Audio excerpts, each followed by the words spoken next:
I was born on March 31st, 1933, so today I am a little past 85 years. About my beginning. My parents came from Boston, where both of them lived. My mother was born there. My father was born. My mother's name was Ruth Aronson. She was born to Bernard and Flora Aronson on January 5th, 1902. My father was born in Kovno Gubernia, and he was born October 9th, 1899. My father came to America when he was 5 years old with a big family. He had 8 siblings, and his parents were Max and Hannah Mendelson. My mother's mother's maiden name was Brightstein. Both families lived in Boston. My parents met actually through business. My mother was a businesswoman. After high school, her father set her up in business. She jobbed coats and suits, and my father worked in the same building, and that's how they met. My father was unique in his family. He was the only one who went to college. At 16, he graduated from Boston Grammar School and enrolled at Harvard University. He graduated with honors in 1919. He went into the Army in the First World War for a very short time, and then the war ended. He graduated with a degree in chemistry. After he graduated, his family asked him not to be a chemist because they had had a cousin who also graduated previously from Harvard with a degree in chemistry. He worked in a chemical plant and was blown up, killed. So that's why they didn't want him to work as a chemist. He got a job with Armour Meatpacking Company, and he traveled around the North.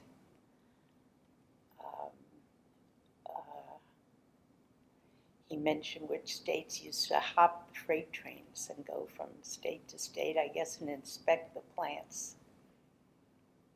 He later came back to Boston and settled in and was in the garment retailing, jobbing business also.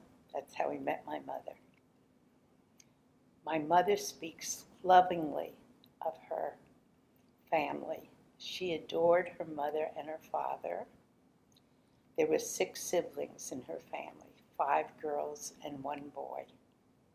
Sadly, the boy had an accident as a very young child and was brain damaged and was later institutionalized, but that took a lot of time and energy and emotion from the family. However, my mother talked about her parents as being socialites. They were beautiful people. Other people told me they were beautiful people. The sisters were, in order of birth, Bertha, Polly, Frances, Ruthie, my mother, and Zella. Frances also had some retardation. She never married and lived with my grandmother all her life. My grandfather died right after my brother was born in 1928, I believe, and it seemed to change my grandmother's life. My mother later on told me she thought my grandmother became embittered by his death. So she wasn't as generous and as loving a person in her older years. She did live into her 80s and lived part of her life with my Aunt Zella. a good part of her life. My father's family, I knew less about his parents. They died younger. I was named for my father's father, Max, hence Maxine. I was never called Maxine, however, at home. I was always called Susie. My father's father came in his late 50s, or in his 50s, so it was hard for him. Work-wise, he became a runner and placed bets in Boston. My mother talked about her mother-in-law, my father's mother, as being a very sweet, nice woman. I asked my father what he loved so much about his mother, and he said, she let me do whatever I wanted. My father had 8 siblings, all of whom growing up we kept seeing. In order of their birth, it was Uncle Julius, Uncle Harry, Auntie Rosie, Auntie Anna, Auntie Sadie, Uncle Bob. My father was before George. They all married, and oh, I forgot, Uncle Eli. He was the other sibling of my father's. He committed suicide. That wasn't known to the whole family. They thought maybe he just died, but my mother and father told me he committed suicide. They said he was a very artistic man, and he would work on the cases in this provisions business, and they said he did a beautiful job. My Uncle Julius, who was a sweetheart and we loved very much, his wife died in childbirth, and he had one son whom he raised. My Uncle Julius was the one that helped my father go to Harvard. He paid whatever expenses there were, even though my father did get some help. He was also offered a scholarship to go to medical school, which he thought he wanted to do, but he didn't want to impose on my Uncle Julius to keep supporting him, so he chose not to go. Later on in his life, I asked him if he regretted it. And with his usual accepting nature, he said, well, who knows, maybe if I'd been a doctor, I would have worked so hard, I would have died young. So he accepted his life for what it was.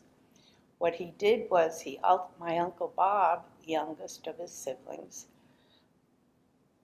started a business. The business was they contracted with McCrory's 5 and 10 cent stores in many different cities in the New York area, and they ran a big concession where they sold meats, delicatessens, cheeses. My Uncle Bob had 4 of his siblings managing the different stores. The main one was in Newark, so my Uncle Bob and Aunt Ro and their family moved to Newark. We moved to Brooklyn, where my father managed the store there. My father was a quiet man. He waited to being brought out in conversation. Although he loved to laugh, I had some cousins who were great joke tellers, and he laughed heartily at them, and he enjoyed them very much. He liked to be with people. He liked his friends, but very often he took a back seat. My father was very interested in current events and politics, and he read the newspaper diligently all the way through, and he knew everything that was happening, and he would like to speak with whomever he could about what was happening in the world. I remember one thing he said to me. He didn't like war. He said, old people should fight wars. Better if they die than young people. He was a loving, loving father. He was a kind man. He cared tremendously for family. When I'd come into the house, it's, did you call Uncle Bob? Did you speak to this one? Did go see this one? It was very important for him to keep the family together. He was a very loving father. He loved me very, very much. My brother thought I was the favorite. I thought he was the favorite because my mother told me he wouldn't even visit me in the hospital when I was born because I was a girl. But he didn't play that out for the rest of his life. Okay, my mother. My mother was the outgoing, charming, wonderful woman, beautiful woman, gracious, and a wonderful cook and entertainer. And she expressed her creativity through her cooking and also the way she would prepare her platters and prepare the table. And her house was always beautiful and well decorated, and she dressed very nicely. Also, she was a mom to be proud of, and I was proud of her, and I loved her very much. My mother belonged to a book club. She read always. She was up on all the current books. She loved television when that came into existence. She loved the game shows. She was a great card player. She and my father played bridge, and they played very well, and people enjoyed playing with them. They played with the family too when cousins would come and visit. Some of my cousins played a major role in our lives. We were always visiting family. Every Sunday, that's what we did. We lived in Brooklyn, but we'd go up to the Washington Heights to visit Auntie Anna. We'd go to Newark to visit Uncle Bob. We'd go to Connecticut to visit Auntie Zella. So I was so close with all my cousins. And then on vacation times or special events, we were going to Boston, and Boston people were coming to us. My life was filled with family. I guess that's why family's so important to me. Well, I was born in Brooklyn. As I said, my mother was pregnant when they moved to Brooklyn. So I think about it now. That's hard, moving to a brand new place. And my brother was 4.5 years older than I. We moved from the original place, which I never remembered, into a flat on East 28th Street.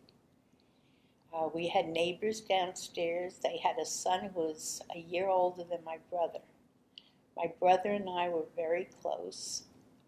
My brother loved to teach. We had a blackboard in the front porch of our flat. The front room was it was a closed-in room, but it had windows all around. And we'd have an easel blackboard, and he would teach me.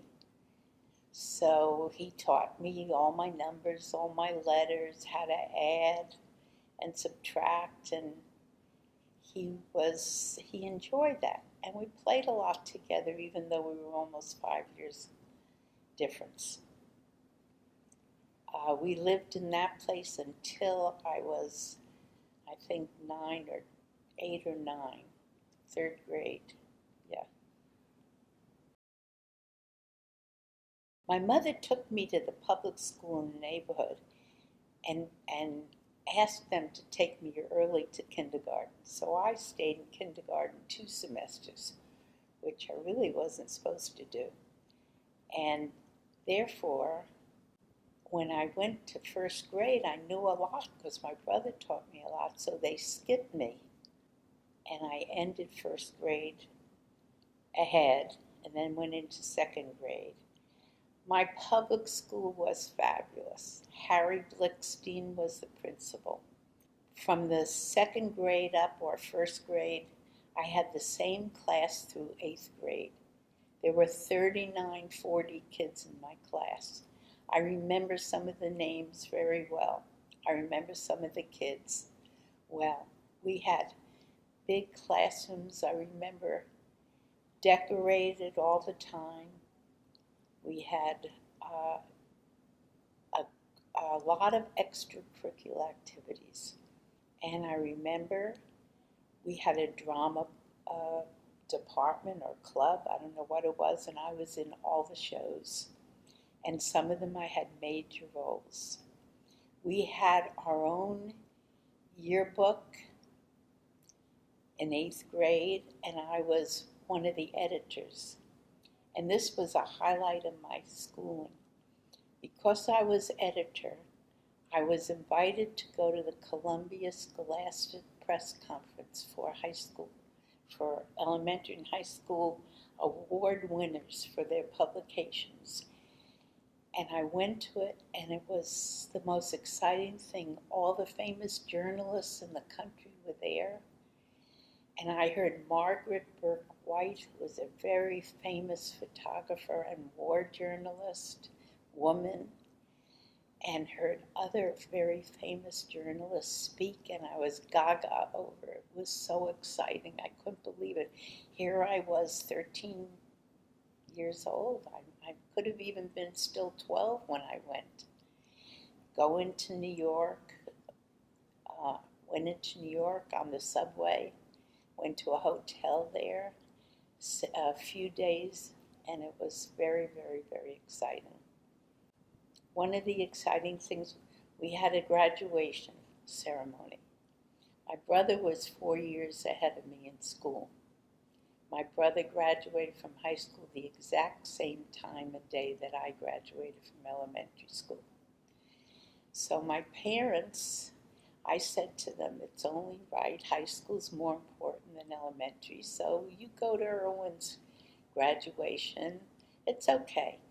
Well, unbeknownst to me, they decided Auntie Anna would come in and she'd go with my mother to my graduation. And my dad went to Irwin's graduation, and I don't know if he went with anyone else. But my graduation was spectacular. The principal, Harry Blickstein, when I went up again for another certificate, said, "You again, Maxine, you're always up here."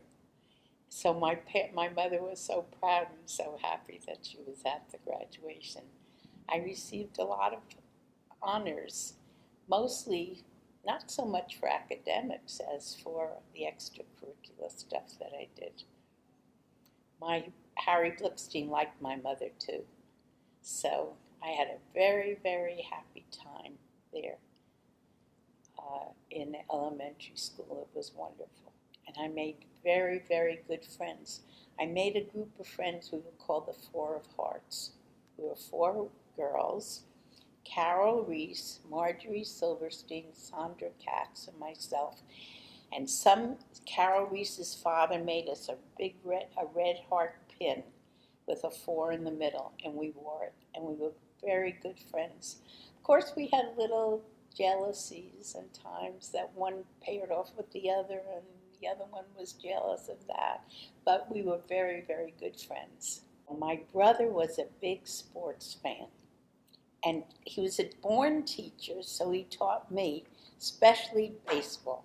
Brooklyn Dodgers were our team, and we were such good fans. He taught me all about the game. He taught me how to keep a scorecard. He took me to Ebbets Field with him. Of course, he complained, and he was mad at me. He'd take my arm and put it behind my back and twist it. He'd get annoyed at my mother for having to take care of me at times, but he was a wonderful brother.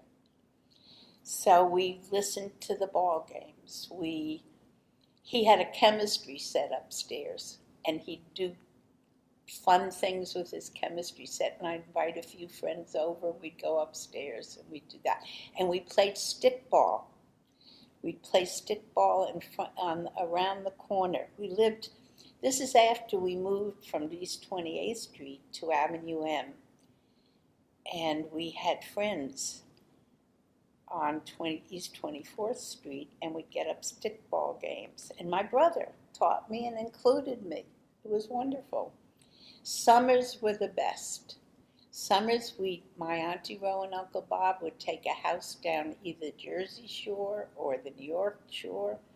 We'd all move in together, 2 and 3 families, Auntie Anna, Uncle Bob, and Auntie Ro. and we'd go to the beach every single day.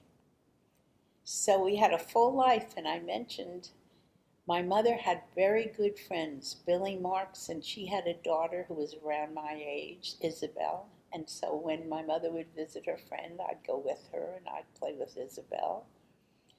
And we'd hang. We'd hang and have fun, go to the movies on Saturdays all the time. Ride a bike. My brother taught me to ride a bike. When I was 5 years old, I got a two-wheeler bicycle, went downstairs and rode it. And we rode bikes in the neighborhood, went to the store a lot, picked up things, brought them home in the basket. In the time of the war, we had a victory garden. My brother did that. He planted a beautiful victory garden. My mother loved flowers. We had flowers in the backyard. We had a lovely lawn, a beautiful house. And time in my brother's bar mitzvah, we had a dog. We gave the dog to my mother's beautician for the bar mitzvah, so the dog wouldn't run out of the house when people were coming and going, and then the dog ran away from the beautician, and that was the end of the dog. So we had the dog for a short time, maybe a year and a half. High school, this is an interesting time in my life because we had an upheaval. So I went to James Madison High School. Most of my friends from PS 193 went to Midwood. But because of where I lived, I went to Madison. And the first year I went from 11:30 to 5. And during that time of my life, I wanted a Jewish education. My brother had bar mitzvah training at the East Midwood Jewish Center on Ocean Avenue.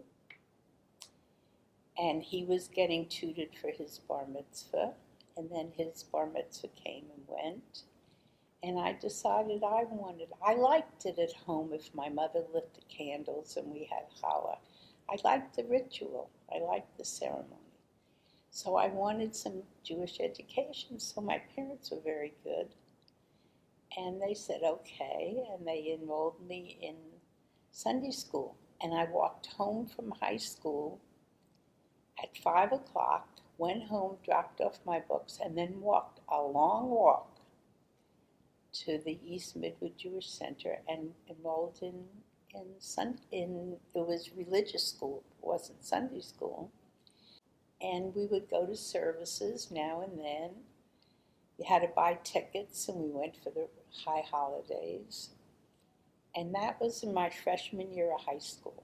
And then at the end of my freshman year of high school, my Uncle Bob decided they were not going to renew the lease with the business where my father was working. And my father and mother and we were going to move to New Jersey so that my father could work in the main store there in Newark. So my parents looked for a place to live, and they couldn't find a house to replace the house that they had bought in Brooklyn. Nothing seemed to satisfy my mother as much. It was a big upheaval. My brother was already in college. He went to NYU, uptown. So there was going to be a move, and I was going to have to change high schools at the beginning of my sophomore year. Meanwhile, at the end of my freshman year, before I knew we were going to move, I tried out for the twirling team. The twirlers were what are now called majorettes for the band at the football games. And I made it. And I stayed and did some training with them. And they let me come even though we moved that fall. We moved to Elizabeth, New Jersey, Tudor Court on the corner of North Avenue and North Broad Streets. And I enrolled in Baton High School. Elizabeth, New Jersey had two high schools, one for boys and one for girls. So I went to this all-girls school. It had bars on the windows and heavy metal steps And it just, I was very accustomed to having almost all Jewish friends, heavily Jewish neighborhoods that we lived in. This wasn't the case. And it just was a whole different feeling. And I was not happy. It was hard for me. So my aunt told my mother, transfer Sue to Newark. And the location where we were was on a bus route to the school in Newark that she wanted me to go to. She thought I'd be happy at Weequahic High School. Weequahic, Weequahic High School, Newark, New Jersey. So after I was already in Baton maybe 2 months, and they transferred me. So I entered. It was a little awkward coming in, not only in the beginning, not only in my sophomore year, but not even in the beginning. But gradually I made my friends that are still my friends till today. So Weequahic High School was, as my aunt said, much more comfortable feeling for me. I felt more at home there. I belonged. It was a commute for me. I'd take the bus there and back, but we managed, and I gradually made friends. It took a while till I found the right friends. First I had friends that were not the friends that I stayed friendly with, but then a while later on I met Irene Weiss. She became a lifelong friend. And then I met Sandra Shapiro. Irene Weiss became Irene Raven, and Sandra Shapiro became Sandra Gelfand. And she was also a lifelong friend. And one thing, I wasn't a great student, and I didn't become active like I had been all the years before. I guess the move kind of hastened, or I just didn't have the same interest in developing activities. But I made good friends, and we did a lot of stuff. We'd go into New York and my mother was a good friend. Since my father worked on Saturdays I'd go with my mother into New York to the theater and to Ruby Foo's Chinese food. And we'd hang out a lot. And in my high school years in Newark, I started a sorority, which I understand was in existence for a very long time, until Newark no longer became the same city it used to be. I worked in high school. I worked at the McCrory's in the concession stand. I made 50 cents an hour. And my brother was away at college, and we still went away. We would go to Deal, New Jersey in the summers with my Aunt Ro and Uncle Bob. That was a lovely place to go, with a great swim club. One summer I worked in a day camp. We'd go to Manhattan Beach. We'd go to Coney Island for fun. We'd go to Rockaway Beach. We did a lot of swimming in the summers because we didn't have air conditioning. World War II. When World War II broke out, December 7, 1941, I was 8 years old. And I had a cousin who was in the Army before the war broke out, and his name was Morton Lewis. And he was a bit older than me. He must have been 15 years older than I, or close to that. And I loved him. A lot of cousins would come and work for Uncle Bob at different times in their lives to earn some money. It was a family business. They could always get a job. He'd always hire them. So I guess Morty, and sometimes they'd live with us. And Morty, I don't know how I knew him that well, but I loved him. He was good looking. And I remember hearing about it. and all the excitement, and we had family over that day. It was a Sunday, and everybody was excited. And I went up to go to bed, and I had this terrible sensation that Morty Lewis was going to be in the war, and he could get killed. And I remember coming down the stairs crying, "Cousin Morty, he's going to be killed in the war." And I sat with my father, and he comforted me, and I just sat with all the adults until I got too tired. Well, Cousin Morty, I don't think he ever saw combat. And everybody else was too young. He was, I guess, the oldest one who went in World War II, and I didn't know anyone else. And the things we did things like knit Afghans for soldiers, and have a victory garden. These are ways we could help out. We had rationing coupons, and we could buy only a certain amount of butter, and I don't remember if eggs was also rationed. And we thought about the war a lot, and we followed it a lot, but we had no direct relatives in the Holocaust, and I didn't know much about it, and my family didn't talk that much about it because they weren't so directly affected. I had gone to these big high schools, and somehow I decided I wanted a small, intimate school. And when I was a junior in high school, I met Judy Farmer, who became Judy Farmer Miller. And she was going to a school called Cedar Crest College in Allentown, Pennsylvania. And it was very small. I think it had 300 or so students in the whole college. So she gave me a sales pitch. I met her at a house party at Rutgers University. I was dating someone, she had a date, the girls stayed in the fraternity house, and we became friends. She was 2 years older than I. And she told me about the school and wanted me to come up and visit her. When I went up to see it, it was just beautiful. It was very small, but a lovely campus with rolling hills, well taken care of, and it just appealed to me. I was very happy with the choice. And she was going to be my big sister, so that's how I chose it. Simple. I went for my freshman year. My dad sent me.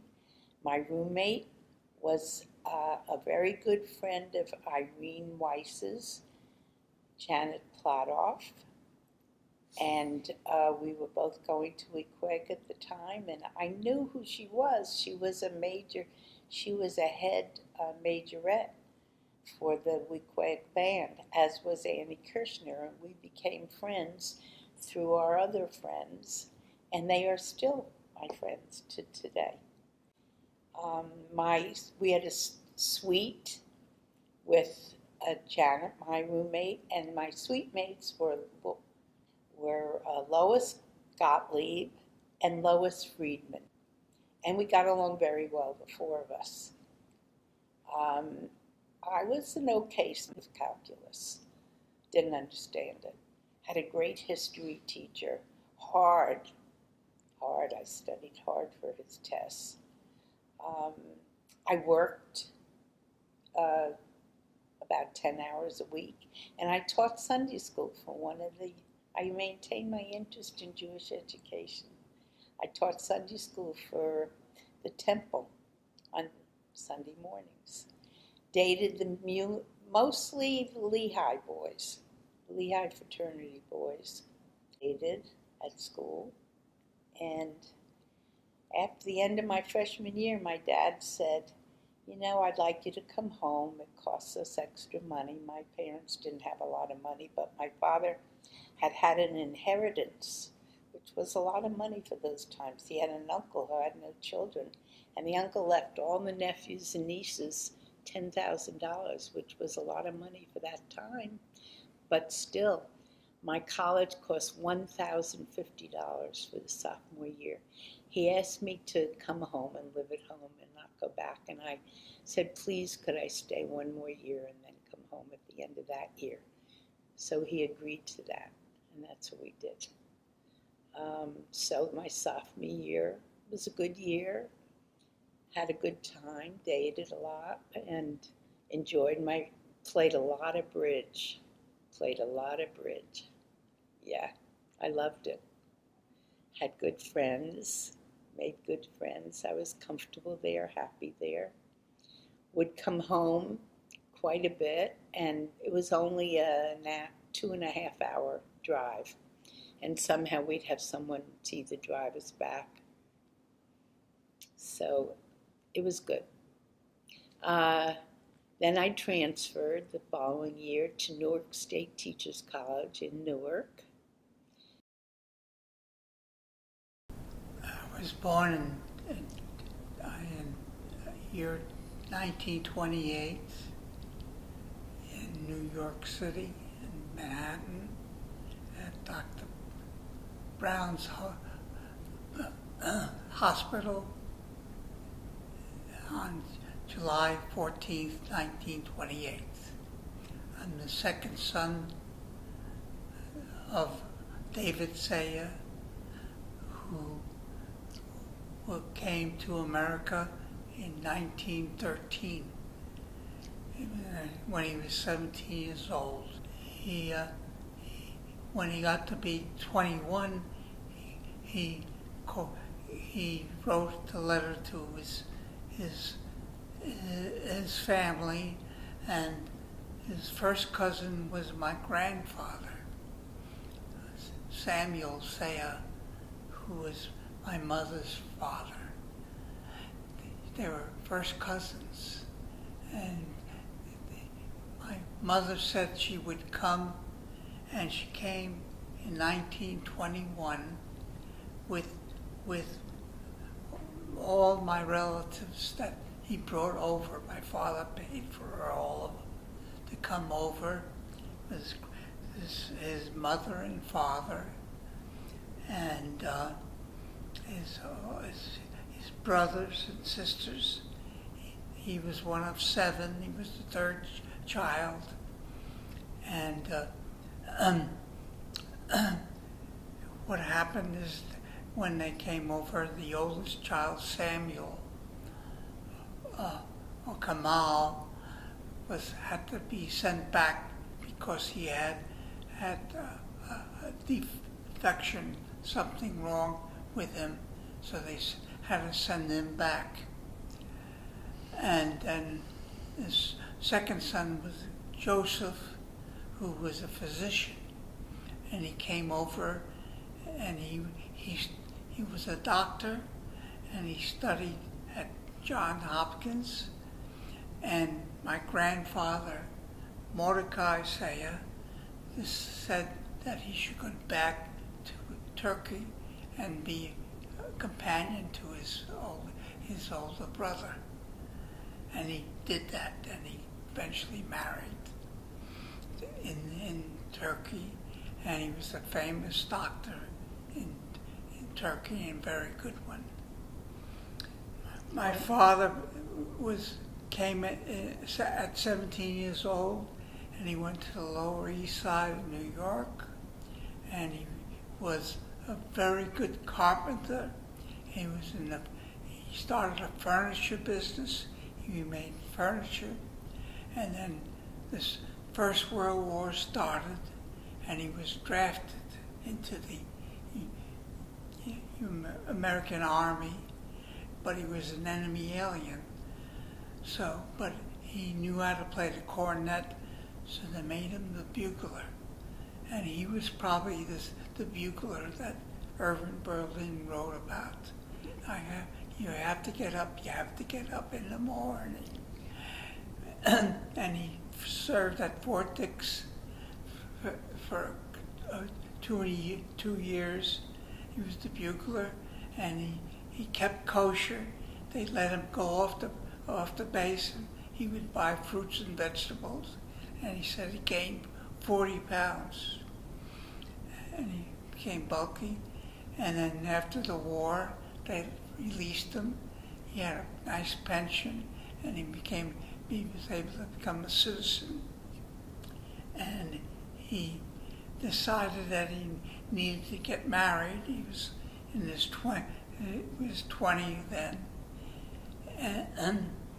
and so he wrote and he paid for all of my family to come from Turkey to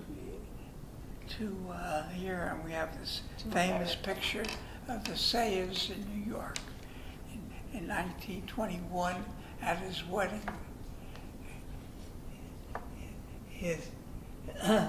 And Inez Sayer was very independent, and she said, "Okay, I'll go, but if I don't like him, I'll go stay with my cousins who are also in New York." And it says, and she always told me the story how he came to Ellis Island, and when she arrived, and he had a nice suit on, and he was good, handsome, and she said when she saw him, it was love at first sight. So they got married in 1921 with the family. My grandfather and grandmother were there, but they had to send back my uncle Samuel back to Turkey because he had infantile paralysis or something like that. He was limping, so they didn't accept him into the United States. And then my grandfather, Mordecai Sayer, who's in this picture, said to my uncle Joseph, who's the doctor, he said, "You go back and be with Samuel Sayer." He studied at Johns Hopkins, and he became when we went to Israel in 1974, we went and met a lot of people from the same town, Adrianople, that my parents came from. And he says, are you related to Joseph Sayer? And I said, "Yes, he's my uncle." He said, she saved my sister's life. You know, he was a famous doctor there. Yeah, he was in the furniture business, but he was drafted. And when he got out of the army, he went back to the Lower East Side, and his friends told him, "Buy a sewing machine." He bought a sewing machine, and he learned how to sew. And then at that time, that's how his father was a tailor, so he knew all about it.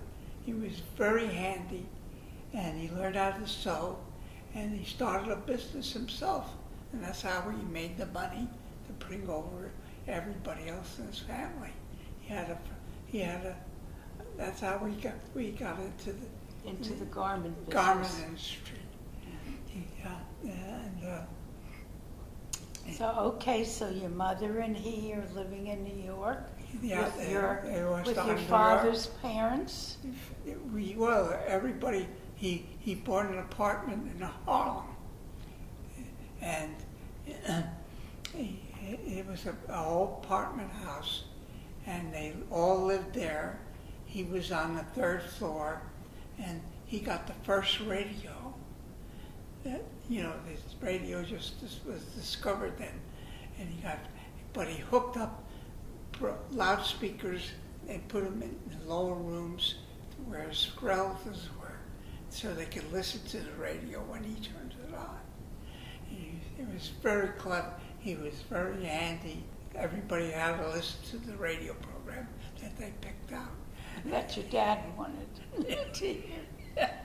So Max was born. Tell us about Max. Max was the first Sayer born in America. And he was born in Harlem, Dr. Left's Hospital. I don't know where it is. And I was born at Dr. Left's Hospital also. It's 5.5 years later. But there was my Aunt Rebecca had a son, Bobby B.R. She got married. She's in this picture. And he was the second sailor born in America. But his name is B.R., Bobby B.R. And I was the third son that was born in America. So the third sailor born in America. But so now I'm the oldest one left because Max died and Bobby B.R. died when he was 70 years old. He was about a year and a half older than me. So who did your father go into business with then? We went into business with Uncle Isaac, his the fourth son, his younger brother, and other people. And then they moved to Allentown because of the labor problems. And then after the Second World War, he had other partners in the company that pulled out, and they took half the machines and they moved to California. They didn't tell him. Max was very smart. He so smart. He didn't know how to speak English, but when he went to school, he learned English, and he was so smart that they put him in second grade instead of first grade. And so he went, and he was very brilliant. And he went to they had a special school called Townsend Harris, which was a subsidiary of City University. City University in New York, and he did high school in 3 years instead of 4 years. And he graduated at 16, second in his class, and then that's when we moved to Allentown. So he was thinking of going to City College, but when we moved to Allentown, he tried to get into Lehigh, and they had a 10% Jewish population quota. So he didn't. So he went to North Carolina State College. So he never really moved with us. Why did he go to North Carolina State? Because that's where he got it. It was an engineering school, and he's an engineer. He was a good engineer. Chemical engineer. He's very bright, and he did very well there. The Second World War started, and they came, and he was in ROTC, and so the U.S. Navy came to him and said, "Okay, we will make you an officer, an ensign, and let you finish college, and we want you to come." And he was drafted into the U.S. Navy, and he became an chemical engineer, Carolina Naval Base, where he did was mostly refit the guns on the ships. Yeah, on the ships. He did so well that they wanted to make him head of the whole department. When he graduated to college, he married Mildred Adler. We didn't have a permanent temple. I went to a little bit of Hebrew school that the Sephardics established, and I learned a little bit, but I quit because it wasn't good.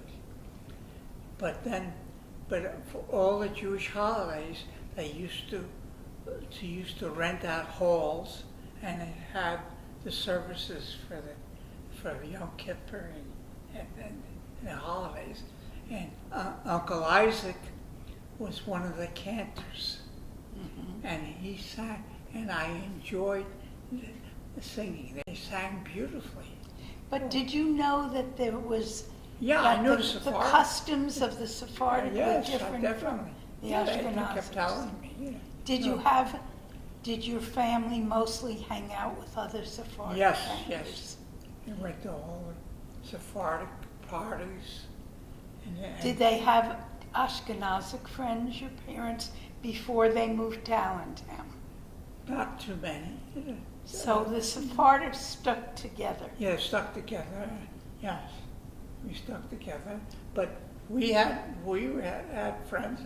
All my friends were sons of immigrants. They were Both Sephardic and Ashkenazi. Everybody, but there's not many Sephardics in Allentown. in Once you moved and New York. in the Bronx, there were not many Sephardics where you lived? No. We used to just rent a place for the high holidays. That's it. So then you moved to Allentown. And we moved to Allentown. Was that a big adjustment for you? Well, it was different because all of a sudden I was in a Christian community. I had no problem. And I did well in school. And I made all these friends. And then they had the Jewish Community Center where I met all the Jewish kids. But we were friendly with everybody. It was a very good experience. I was 11 years old, and my grandfather from Turkey, he moved with us, but then he went back to Turkey. That's why I always wanted you to be like my grandmother. When my grandfather went took a shower or a bath, she'd come with a big towel and rub him down. Wrap him up. Rub him up. And bring him a glass of orange juice. Right. And I'm sure there was Rocky in the orange juice. I was named after my grandfather. See, the Sephardic tradition is the first son is named after the father's father. 43rd in my class of 1,000. Max and Larry were second. But because I took typing, and also they gave me a B in the gym. You missed out. I was in school. I was in high school when the Second World War started. Well, that's what you should talk about. And they changed the hours from 9 to 4 to 8 till 2 o'clock. So we could take the jobs because 11 million men were gone. So and they needed people. They needed workers to fill the jobs. So I got a job. So kids went to work. I went to work. I got all Uncle Max's old clothes. I put them on. I had suits, nice suits. And I went and worked in a haberdashery store for a couple of years. $7 a week. While you were going to high school? While I was going to high school. Yeah. And it was a very good experience. And then I changed jobs. I worked in the shoe store, A.S. Beck. I used to put pads in when we didn't have the right size. Sneaky. I put pads Sneaky. in shoes.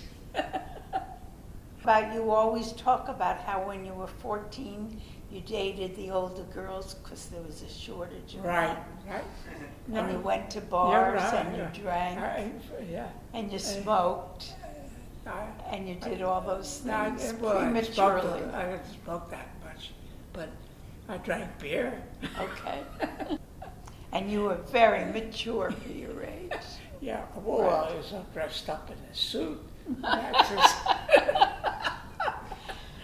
And we used to go to Bethlehem, and in the beer places. And they didn't ask any questions.